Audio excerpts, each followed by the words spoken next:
कल हो ना हो, चलते चलते और वीर ज़ारा, ऐसी कई 5 बड़ी फिल्मों के नाम हैं जिसमें से ऐश्वर्या राय को रिप्लेस किया गया था दूसरी एक्ट्रेसेस के साथ, क्योंकि कोई फिल्म मेकर ये नहीं चाहता था कि उनकी और एसआरके की जो सुपरहिट जोड़ी है वो दोबारा बड़ी स्क्रीन पे आए। ऐसा क्यों हुआ, पूरी किस्सा आपको डिटेल में बताती हूँ। नमस्कार, आप देख रहे हैं इंडिया न्यूज एंटरटेनमेंट। मैं हूँ आपके साथ ताशी गौतम और ये है ओल्ड इज गोल्ड, जहां मैं आपको बताती हूँ फिल्मी दुनिया और फिल्मी सितारों से जुड़े कुछ ऐसे किस्से जो आपने कभी सुने नहीं होंगे और सुनकर आप दंग रह जाएंगे।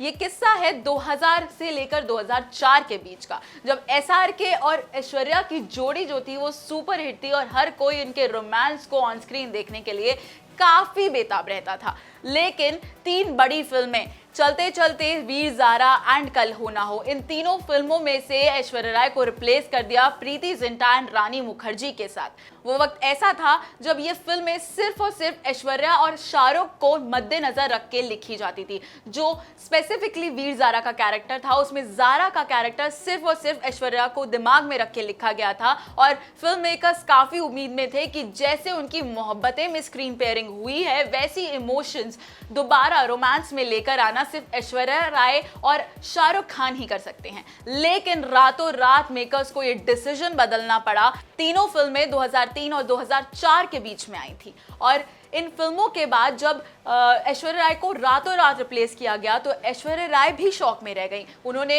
रॉन्डेवू विद सिमी ग्रेवाल के एक शो में ये बताया था कि उनको भी काफी शॉक लगा था जब उनको इन सारी फिल्मों में से रातों रात चुटकियों में रिप्लेस कर दिया गया था।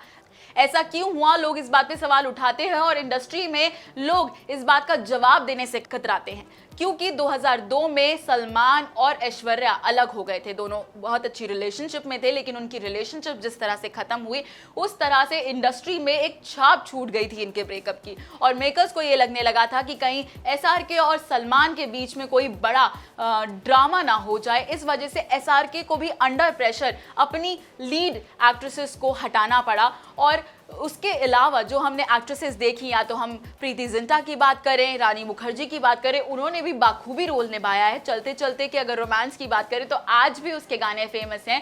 वीर ज़ारा तो री रिलीज होने वाली है, इतना प्यार मिला है ऑडियंस से। और अगर हम नैना की बात करें फ्रॉम कल हो ना हो, तो उसको तो कौन ही भूल सकता है, चश्मिश नैना।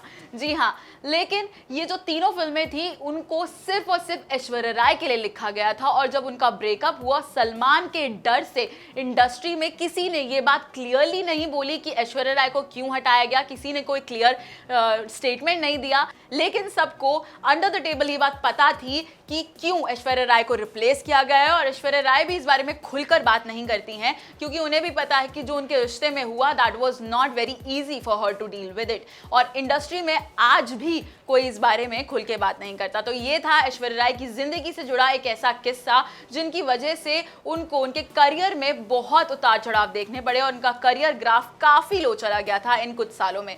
तो ये था ओल्ड इज गोल्ड का वन ऑफ दोस किस्सा। आपको कैसा लगा हमें कमेंट सेक्शन में जरूर बताएं और ऐसी ही एंटरटेनमेंट से भरी खबरों के लिए देखते रहिए इंडिया न्यूज एंटरटेनमेंट।